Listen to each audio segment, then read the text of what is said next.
Praise the Lord. പ്രിയപ്പെട്ടവരെ, ദൈവം ആരാധന യോഗ്യനായ ദൈവമാണ്. സ്തുതികൾക്ക് മീതെ വസിക്കുന്ന ദൈവമാണ്. നാം പലപ്പോഴും ദൈവസന്നിധിയിൽ നമ്മുടെ മുട്ടുകളെ മടക്കുമ്പോൾ ആദ്യം എന്താണ് ചെയ്യുന്നത്? ദൈവത്തെ ആരാധിച്ച ശേഷമാണോ നമ്മുടെ കാര്യങ്ങൾ ദൈവത്തോട് സംസാരിക്കാൻ തുടങ്ങുന്നത്? പ്രിയപ്പെട്ടവരെ, ആരാധന ദൈവത്തിന് നാം അർപ്പിക്കണം. ഹല്ലേലൂയ. യെശയ്യാവിൻ്റെ പുസ്തകം 6-ാം അധ്യായം നാം പഠിക്കുമ്പോൾ സാറാഫുകൾ ദൈവത്തെ ആരാധിക്കുന്ന അവസ്ഥ. സൈന്യങ്ങളുടെ ദൈവമായ യഹോവ പരിശുദ്ധൻ പരിശുദ്ധൻ പരിശുദ്ധൻ, സർവ്വഭൂമി അവൻ്റെ മഹത്വം കൊണ്ട് നിറഞ്ഞിരിക്കുന്നു എന്ന് ആർത്തു പാടുന്ന അവസ്ഥ. ആർക്കുന്ന ശബ്ദത്താൽ ഉമ്മരപ്പടയുടെ അടിസ്ഥാനങ്ങൾ കുലുങ്ങി, ആലയം പുകൊണ്ട് നിറഞ്ഞു. പ്രിയരെ, സാറാഫുകൾ ദൈവത്തിന് ചുറ്റും നിന്നുകൊണ്ട് ആർത്ത് പാടുകയാണ്, ദൈവത്തെ സ്തുതിക്കുകയാണ്. ആ ആർക്കുന്ന ശബ്ദത്താൽ ഉമ്മരപ്പടികളുടെ അടിസ്ഥാനങ്ങൾ കുലുങ്ങിയെങ്കിൽ അത്യുച്ചത്തിലല്ലേ അവർ ദൈവത്തെ ആർപ്പെട്ടത്? ഹല്ലേലൂയ. നാം ദൈവത്തെ ആരാധിക്കാറുണ്ടോ? ഹല്ലേലൂയ. പ്രിയരെ, അപ്രകാരം ആരാധിച്ചപ്പോൾ യെശയ്യാവിന് പാപബോധം ഉണ്ടാകുവാനായിട്ട് ഇടയായിത്തീരുന്നു. യെശയ്യാവ് പറയുകയാണ്, അല്ലയോ, ഞാൻ അരിഷ്ട മനുഷ്യൻ, ശുദ്ധിയില്ലാത്ത അതിരമുള്ളൊരു മനുഷ്യൻ എന്ന് വിളിച്ചു പറയുവാനായിട്ട് ഇടയായിത്തീർന്നു. അപ്പോൾ സാറാഫുകൾ ഒരു കൊടിലെടുത്ത് കൊണ്ടുവന്ന് ഒരു കനൽ കൊണ്ടുവന്ന് വായെ ശുദ്ധീകരിച്ചു. പ്രിയപ്പെട്ടവരെ, ആരാധനയെങ്കിൽ നമുക്ക് പാപബോധം വരാറുണ്ടോ? ഹല്ലേലൂയ. പശ്ചാത്താപം വരാറുണ്ടോ? ഹല്ലേലൂയ. അങ്ങനെയെങ്കിൽ ദൈവത്തിൻ്റെ പരിശുദ്ധാത്മാവ് കൃത്യമായ ആരാധന വെളിപ്പെട്ടു എന്ന് നമുക്ക് മനസ്സിലാക്കുവാനായിട്ട് കഴിയും.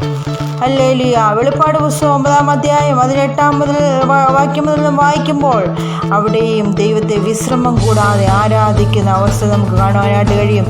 ഇരിക്കുന്നവനും ഇരുന്നവനും വരുന്നവനുമായി സർവശക്തിയുള്ള കർത്താവായ ദൈവം പരിശുദ്ധൻ പരിശുദ്ധൻ പരിശുദ്ധൻ എന്ന് രാപ്പകൽ വിശ്രമം കൂടാതെ പറഞ്ഞുകൊണ്ടിരിക്കുകയാണ്. മാത്രമല്ല, 24 മൂപ്പന്മാരും സിംഹാസനത്തിൽ ഇരിക്കുന്നവൻ്റെ മുമ്പിൽ വീണ് എന്നേക്കും ജീവിച്ചിരിക്കുന്നവനെ, മഹത്വം ബഹുമാനവും ശ്രദ്ധയും കൈക്കൊള്ളുവാൻ യോഗ്യൻ അങ്ങ് എന്ന് പറഞ്ഞുകൊണ്ട് തങ്ങളുടെ കിരീടങ്ങളെ സിംഹാസനത്തിന് മുമ്പിലിട്ട് കർത്താവിനെ ആരാധിക്കുന്നു. ഹല്ലേലൂയ. എത്ര മഹത്തരമായ അനുഭവമാണ്! അപ്രകാരം തന്നെ അപ്പോസ്തലപ്രവൃത്തി 16-ാം അധ്യായം അതിൻ്റെ 24-ാം വാക്യം മുതൽ നാം വായിക്കുമ്പോൾ പൗലോസും ശീലാസും കാരാഗൃഹത്തിൽ കിടന്ന കർത്താവിനെ ആരാധിക്കുന്നു. കൈകാലുകൾ ആമത്തിലിട്ട് പൂട്ടിയതാണ്. കർത്താവിനെ ആരാധിച്ചപ്പോൾ, പാടി സ്തുതിച്ചപ്പോൾ വലിയൊരു ഭൂകമ്പമുണ്ടായി. കാരാഗൃഹത്തിൻ്റെ അടിസ്ഥാനങ്ങൾ കുലുങ്ങി, വാതിലൊക്കെയും തുറന്നുപോയി, എല്ലാവരുടെയും ചെങ്ങല അഴിഞ്ഞുപോയി. ഹല്ലേലൂയ.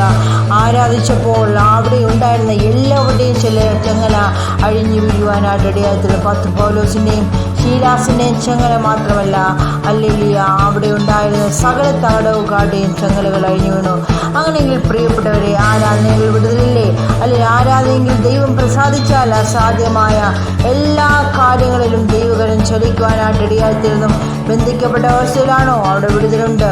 അല്ലെങ്കിൽ രോഗിയാണോ? സൗഖ്യമുണ്ട്. പ്രതികൂലമാണോ? അവിടെ അനുകൂലമായ വാതിലുകൾ ദൈവം തൻ്റെ ഭക്തർക്ക് വേണ്ടി തുറക്കും എന്നത് ദൈവത്തിൻ്റെ വചനത്തിലൂടെ നമ്മെ കാണിക്കുന്നു. അപ്രകാരം ഈ ദിവസങ്ങൾ ആത്മാർത്ഥതയോടെ ദൈവത്തെ ആരാധിച്ചാൽ ദൈവം നിങ്ങളുടെ ജീവിതത്തിൽ അത്ഭുതങ്ങളെ ചെയ്യുക തന്നെ ചെയ്യും. ആമീൻ. God bless you. Have a nice day.